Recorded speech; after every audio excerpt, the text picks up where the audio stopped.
صحیح. اسے کسی مرحلے پر بھی چھوڑنا نہیں چاہتے, صحیح. اس سے قدم پیچھے ہٹانا نہیں چاہتے. یعنی امام یہ کہہ کر اگر مثال کے طور پر کسی بھی مقام پر جی یہ کوشش کریں کہ میں کربلا نہ جاؤں اور یہ واقعہ نہ ہو, اس کا مطلب کیا, منطقی نتیجہ کیا ہے؟ اس کا منطقی نتیجہ یہ ہے کہ میرا نانا جھوٹا ثابت ہو. اللہ اکبر, بالکل اس کا تو منطقی نتیجہ سیدھا سیدھا کہ میں, یعنی اس کا مطلب یہ ہے کہ میرے نانا نے کہا تو وہ حق ہے, سچ ہے, وہ سب کچھ سچ ہے, اور میں اس کے لیے اپنے آپ کو آمادہ رکھتا ہوں, تیار کرتا ہوں کہ یہ سب کچھ ہو, اور پروردگار یہ آرزو نہیں کہ یہ ختم ہو جائے, بلکہ پروردگار مجھے استقامت دے, مجھے صبر کرنے کی قوت دے, حوصلہ دے کہ میں یہ اس سے پابندی کے ساتھ نکل کے آگے بڑھ سکوں. لشکر یزید جب کربلا کے میدان سے آپ دور تھے تو وہ پہنچا, آپ نے انہیں پانی پلا کر سیراب کیا, اس حوالے سے کیا کردار آپ کا کہتا ہے؟ حقیقت میں دیکھیے, بظاہر یہ بڑا مشکل مرحلہ ہے جی کہ کسی کو ایسے آدمی کو پانی پلایا جائے کہ جو خون کا پیاسا ہے, صحیح, اور جو جان لینے کے لیے آیا ہے, صحیح, یا یہ بھی معلوم ہو چکا ہو کہ ہر کا جو 1000 کا رسالہ آیا ہے, یہ رسالہ جو ہے امام حسین السلام کی گرفتاری کے لیے آیا ہے, یہ گرفتار کر کے ان کو کوفے پہنچایا جائے. اب یہ سب کچھ ہے, لیکن اس کے باوجود جو انسانیت کا تقاضا ہے وہ اپنے مقام پر ہے, اور اس کے ساتھ جو پروردگار سے رابطہ ہے اور ربط ہے اس کا تقاضا یہ ہے کہ ان کو سیراب کیا جائے. صحیح. اور وہ امام حسین علیہ السلام نے کیا ہے کہ ان کو پہلے سیراب کرنا ہے, بعد میں ان کا کیا رد عمل ہوگا اس سے ہمیں کوئی غرض نہیں ہے کہ یہ ہمارے ساتھ کیا سلوک کریں گے, لیکن ہمیں ان کو پانی پلا دینا ہے جو ہمارا فرض منصبی ہے وہ, یعنی کہ یہ پانی ہمارے پاس موجود ہے اور کوئی پیاسا مر جائے, یہ ہم گوارا نہیں کر سکتے کہ یہ اس طرح سے کوئی سلسلہ قائم ہونے پائے. اچھا, یہ وہاں سے چیزیں پیدا, خود آپ پہچانیں گے کہ یہ اس گھرانے کا پہلے سے دستور ہے, پہلے سے دستور ہے. آپ دیکھیں بدر کی جنگ میں پتہ یہ چلتا ہے کہ ایک تالاب ہے, اس پر کافروں نے قبضہ کر لیا, بالکل ہے, اور معلوم یہ ہوتا ہے کہ پیغمبر اکرم کو پانی نہیں لے جانے دے رہے, مسلمان پانی سے محروم ہے, لیکن جب مسلمان اس پر قابض ہو جاتے ہیں, پیغمبر کا حکم ہوتا ہے سب کے لیے. اسی طریقے سے پتہ چلتا ہے جنگ صفین میں جب جو ہے شام کی فوجوں نے پانی پر قبضہ کر لیا ہے, امیر المومنین نے پھر لڑکے اس کو آزاد کیا ہے, تو لوگوں نے مشورہ دیا یا علی جیسا آپ کے ساتھ کیا گیا تھا ویسے آپ بھی کر لیں, تاکہ میں یہ گوارا نہیں کرتا. اس کے علاوہ آپ کردار دیکھیں کہ وہ جس نے فتح مکہ کے موقع پہ بھی, جو فتح مکہ کے موقع پر بھی ہے, اور اس کے علاوہ سر پہ حضرت علی کی ابن ملجم نے ضربت لگائی ہے, لیکن اس کو بھی پہلے پوچھتے یہ ہیں کہ اس کو کچھ کھلایا پلایا ہے, اس کو یہ پانی پلا دو, اسے یہ شربت پلا دو. تو اب میں کہوں گا نا کہ اس کو یوں جملہ کہوں کہ وہ علی ہیں جو اپنے ایک دشمن کو سیراب کرتے ہیں, اور یہ حسین ابن علی ہیں جو اپنے 1000 دشمنوں کو سیراب کر رہے ہیں. تو یہ اچھا, یہ کہاں سے پیدا ہوتا ہے؟ یہ وہاں سے پیدا ہوتا ہے جب رب پروردگار سے ہوتا ہے, ورنہ اگر انتقامی کیفیت جو ہوتی ہے وہاں تو یہ ہوتا ہے کسی طریقے سے بھی اپنے دشمن کو پہلی فرصت میں ختم کر دیا. پرورش ہوئی, جس بارگاہ میں پرورش ہوئی, خاندانی ایک سلسلہ ہے ان کا, اور یہ تو وہ گھرانہ ہے کہ جو جناب ابو طالب سے چلا ہے, تو یہ وہ لوگ ہیں جو خانہ کعبہ میں آنے والوں کو پانی پلایا کرتے تھے. بے شک, تو یہ وہی سلسلہ ہے جو آگے بڑھا. حسین علیہ السلام کے کردار عالی اور یزید کے جابرانہ کردار کے تقابل کا جائزہ ہم لیں تو یہاں ہمارے درمیان یہ بات واضح ہوتی ہے کہ مارکہ کربلا 2 شہزادوں کی جنگ قرار دیا گیا ہے. اس حوالے سے آپ کیا فرماتے ہیں؟ ہاں, 2 شہزادوں کی جنگ قرار دینا, وہ اس حوالے سے اگر کوئی لیتا ہے کہ بھئی ٹھیک ہے یہ بھی بادشاہ تھے وہ بھی بادشاہ تھے, ان کا بیٹا تھا وہ ان کا بیٹا تھا, تو یہ اس مقابلے پہ آ گئے. لیکن نہیں, اگر ہم اس کو یہ باپ بیٹے والا رشتے سے کاٹ کے اور شہزادے ہم اگر ان کو شمار کرتے ہیں تو پتہ یہ چلے گا کہ حسین تو حق کا شہزادہ ہے, اور یزید جو ہے وہ باطل کا شہزادہ. تو اگر کوئی حق و باطل کے حوالے سے دیکھے تو حق کے شہزادے کی باطل کے شہزادے سے جنگ ہے, لیکن یہ کہ ان کو یا امیر معاویہ یا حضرت علی کے کردار کے حوالے سے کوئی یہ کہنے کی کوشش کرے کہ 2 شہزادوں کی جنگ کی, تو یہ اس کی بیوقوفی والی بات ہوگی. ورنہ یہ کہ ہاں یہ ایک حق کا شہزادہ ایک باطل کا شہزادہ, اور ان دونوں نے مطلب یہ کہ جو اسے تو آپ کہیں کہ یہ تو جنگ چلتی رہی ہے, اسے تو اقبال کہتے ہیں نا کہ ستیزہ کار رہا ہے ازل سے تا امروز, شرار مصطفی سے شرار بو لہبی. تو یہ تو حق و باطل کی جنگ تو مسلسل چلتی رہی پہلے دن سے. جی ہاں, وہ تو مسلسل جاری ہو ساری. ایک نگاہ کرم مصطفیٰ کیجئے, ایک نگاہ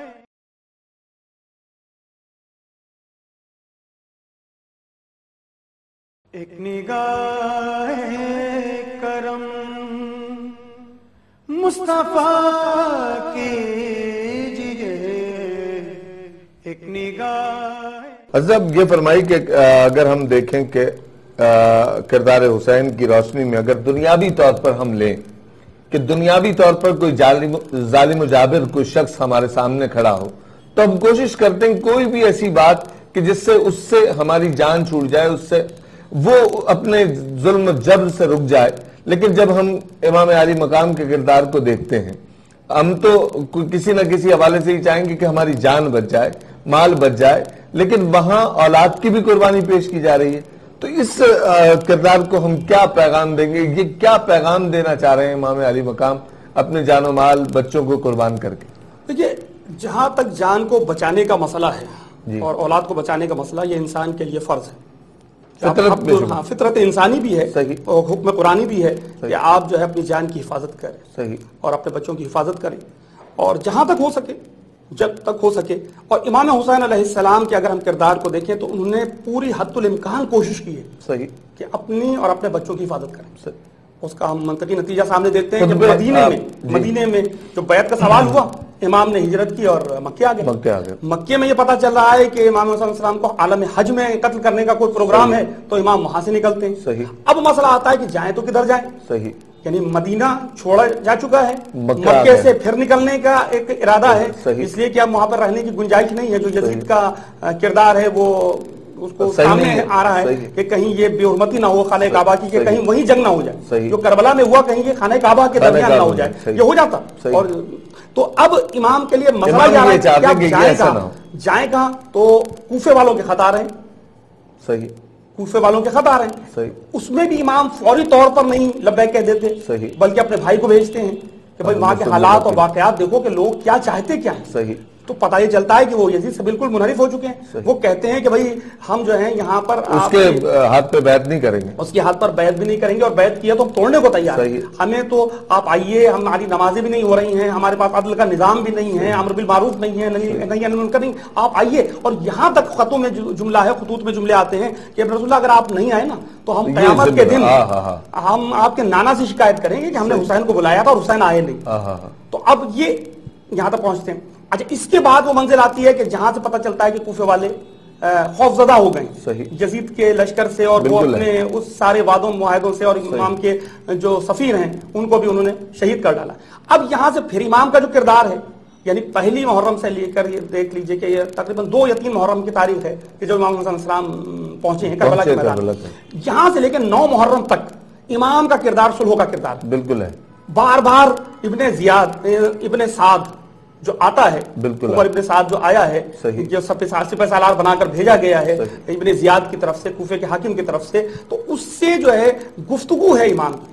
اور امام یہ چاہتے ہیں کہ کوئی ایسی چیز نکل آئے، میں یا پلٹ جاؤں یا مجھے یزید تک لے جایا جائے، میں خود دور کر لوں یا مجھے کسی اور راستے کی طرف جانے دیا جائے. یعنی مسلسل یہاں تک پتہ یہ چلتا ہے کہ کچھ لوگ یعنی شمر اس میں پیش وہ ابن زیاد تک خبر لے کے جاتے ہیں اور کہتے ہیں کہ یہاں تو رات کو جو ہے وہ مسرت بچ جاتی ہے، ابن سعد آتا ہے، حسین بیٹھتے ہیں اور دریا کے کنارے بیٹھ کر سلو کی باتیں کرتے ہیں. تو وہ ایک دم سے جذبات میں آتا ہے کیونکہ اسے تو پیغام مل چکا ہے یزید کا کہ نہیں قتل کرنا ہے. تو وہ کہتا ہے کہ یہ ہم نے تجھے سلو کے لیے تو نہیں بھیجا، ہم نے تو تجھے جنگ کے لیے بھیجا.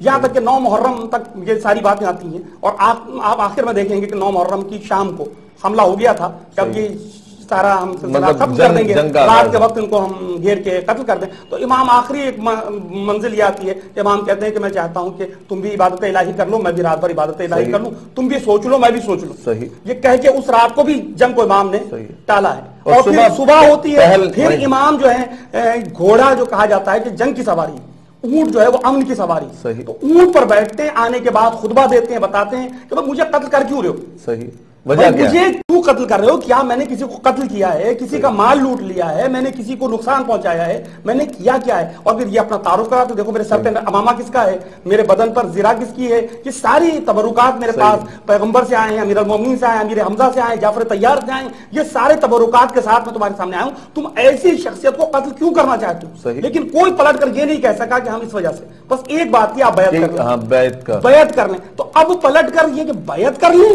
تو امام حسین علیہ السلام کی زبان پر عجیب و غریب جملہ آتا ہے کہ یہ جو یزید اور ابن زیاد ہیں انہوں نے مجھے 2 چیزوں کے درمیان لا کر کھڑا کر دیا، ایک ذلت اور ایک شہادت. ذلت و شہادت. اور حسین کہتے ہیں کہ میں ذلت سے موت جو ہے نا اس سے میں پسند نہیں کرتا ہوں کہ میں ذلت کو گوارا کروں. تو آخری جو حملہ ہو جاتا ہے تو اب دفاعی جنگ کرنا یہ انسان کے لیے فرض ہے. اور اس کے لیے امام نے کچھ پیش بندی بھی کی ہے. اپنے خیموں کے گرد جو ہے ایک نہر سے خالی تھی اسے صاف کر کے اس میں آگ جلوائی ہے تاکہ پیچھے سے حملہ نہ ہو جائے. تنابوں کو باندھا گیا ہے آگے, یعنی اس طرح سے پورا بندوبست کر لیا ہے کہ جو کچھ ہم کر سکتے ہیں اپنے دفاع کے لیے. یہ بھی نہیں ہے کہ ہم اتنے کمزور ہیں کہ ہم کو کرنے والا ہے کہ جو آئے اور وہ فوراً لقمہ بنا لے. نہیں, ایسا نہیں ہے. ہم لڑیں گے, آخری دم تک لڑیں. خود امام حسین علیہ السلام جو ہے وہ لڑے ہیں اور ایسی عظیم الشان جنگ لڑے ہیں جو تاریخ میں مثال ہے کہ ایک یکا و تنہا اتنے زخم کھانے کے بعد, بھوکا اور پیاسا اور اتنے لاشیں اٹھانے کے بعد بھی اس طرح سے لڑ سکتا ہے. تو امام حسین علیہ السلام کا کردار, تو امام نے تو آخری دم تک بات کی, صلح کی بات کی, کہیں جنگ کی بات نہیں کی. مدینے کو چھوڑ دینا, اگر جنگ کرنا ہوتی تو مدینے میں آسان تھی, مکے میں آسان تھی, حاجیوں کو اپنے ساتھ ملانا زیادہ آسان تھا, یعنی سارا مسئلہ تھا. لیکن امام جو ہے یہ سب کچھ نہیں کرتے یہاں تک کہ جب جنگ کی نوبت. اچھا پھر یہ آپ دیکھیں نا کردار کہ جو کہیں تاریخ میں نظر نہیں آتا, کہ جہاں پر پتہ یہ چلتا ہے کہ جہاں پر خطرہ ہوتا ہے تو لوگ چاہتے ہیں کہ زیادہ سے زیادہ افراد آ جائیں, یہاں ہو جائیں. ہاں افراد, آپ جتنے خطبے دیکھیں گے, جتنے خطبے دیکھیں گے وہ پتہ یہ چلتا ہے کہ ہم موت کی طرف بڑھ رہے ہیں. جس کو جانا ہے وہ چلا جائے, انصار کو یہ بتایا جا رہا ہے, جس کو جانا ہے وہ چلا جائے, ہم موت کی طرف بڑھ رہے ہیں, جس کو جانا ہے چلا جائے. اور یہاں تک کہ چراغ گل کر دیا جاتا ہے کہ اگر تم یہ آپ شرم کی وجہ سے نہیں جانا چاہتے تو میں چراغ بجھا دیتا ہوں, چلے جاؤ. یہاں تک جواز دیتے ہیں کہ اہل بیت میں سے ایک ایک کا ہاتھ پکڑ لو, چلے جاؤ. قیامت کے دن کہہ دینا میرے نانا سے کہ ہم ان کی حفاظت کے لیے گئے تھے, ان کو صرف مجھ سے سروکار ہے, تم سے سروکار نہیں ہے. جی ہاں, امام حسین علیہ السلام کا کردار ایک حقیقی انسان کا کردار ہے, ایک انسان کامل کا کردار ہے, اور وہ نمونہ عمل ہے رہتی دنیا کے لیے. پیغمبر جو ارشاد فرمایا نا کہ حسین مجھ سے ہے اور میں حسین سے ہوں, یعنی یہ کردار پیغمبر کے کردار سے کوئی الگ کردار نہیں ہے. بس مسئلہ صرف اتنا سا ہے کہ نتیجے میں فرق ہے. پیغمبر بھی جس وقت اعلان نبوت اور رسالت کر رہے تھے تو پتہ چلا کہ پتھر مارنے والے بھی ہیں, پتھر والے لے کر آنے والے بھی ہیں, اور ہجرت کی رات جس طرح سے ان کو قتل کرنے والے بھی ہیں. بس پروردگار کی مرضی یہاں پر یہ ہے کہ پیغمبر کی حفاظت کی جائے اور ان کو جو ہے مدینے کی طرف منتقل کر دیا جائے. لیکن وہی کردار جو امام حسین علیہ السلام کا کردار ہے, بس فرق صرف اتنا سا ہے کہ یہاں پروردگار کی مرضی یہ ہے کہ حسین اپنی جان کو قربان کر لے, اس لیے کہ پیغمبر آئے تھے ان کے مقابلے پر کہ جو حقیقت میں دین کو جانتے ہی نہیں تھے, سمجھتے ہی نہیں تھے, اور جو کافر تھے. لیکن حسین ابن علی کا جو زمانہ ہے وہ بظاہر نام نہاد مسلمانوں کا زمانہ ہے. بالکل ہے. تو اب یہاں پر کردار اگر جیت جانے والا کردار ہوگا تو اس کے وہ نتائج سامنے نہیں آتے جو یہ اس طرح سے شہادت عظمیٰ کو پیش کرنے والا کردار ہے. اس کے مقابلے میں جو سامنے آیا ہے کردار کہ ہم اپنی جان کو قربان کر, اگر جیت جانے والا ہوتا تو یہ تو ایک مزاج بن جاتا انسان کا کہ بھائی ٹھیک ہے جو جیت گیا اسی کی بات ہوتی ہے.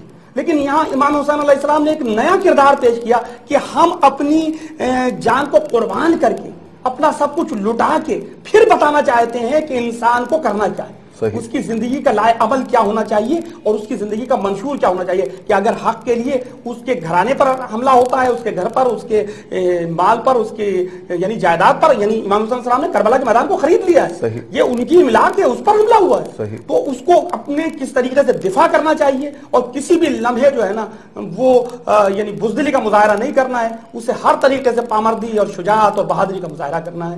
یہ امام حسین السلام. بہت شکریہ عزت صاحب, آپ تشریف لائے, ہمارے پروگرام کو رونق بخشی. معزز ناظرین, خوبصورت گفتگو محترم جناب سید محمد رضوی صاحب کی آپ نے سماعت کی. آخر میں اس شعر کے ساتھ اپنے میزبان رفیق شیخ فریدی کو اگلے پروگرام تک کے لیے اجازت دیجیے. کیا علم تمہیں سایہ دین اوڑھنے والوں, سوکھا ہے کہاں پیڑ کہاں شاخ جلی ہے, اور اسلام کی تاریخ جھٹک کر ذرا دیکھو, اسلام تو مقروض ہے حسین ابن علی ہے. اللہ نگہبان. میں سوچتا ہوں کہ عابد کا حال کیا ہوگا,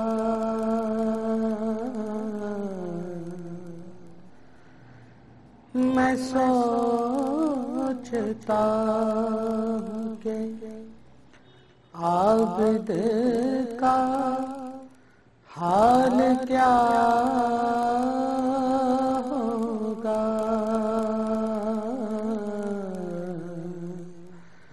اسیر ہو کے وہ جب شام میں گیا ہوگا، اسیر ہو کے وہ جب شام میں گیا ہوگا۔ سنا ہے شام میں جاتے ہی خون رونے لگا،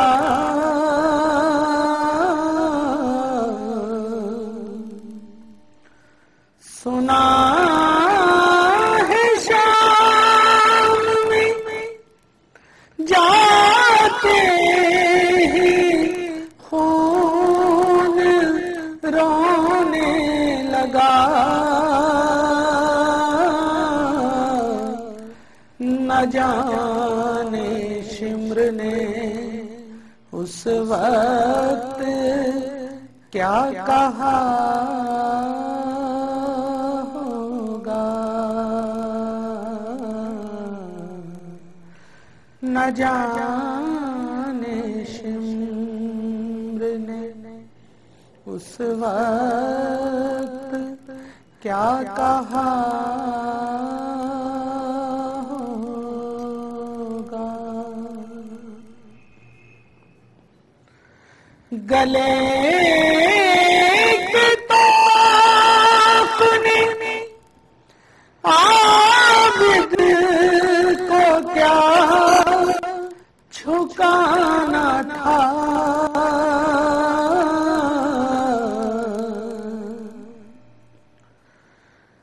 گلے کے طوق نے عابد کو کیا جھکانا تھا، وہ اپنے کھوئے ہوئے لال ڈھونڈتا ہوگا، وہ اپنے کھوئے ہوئے لال ڈھونڈتا ہوگا۔ مجھے یقین نہیں آتا، یقین کیسے کروں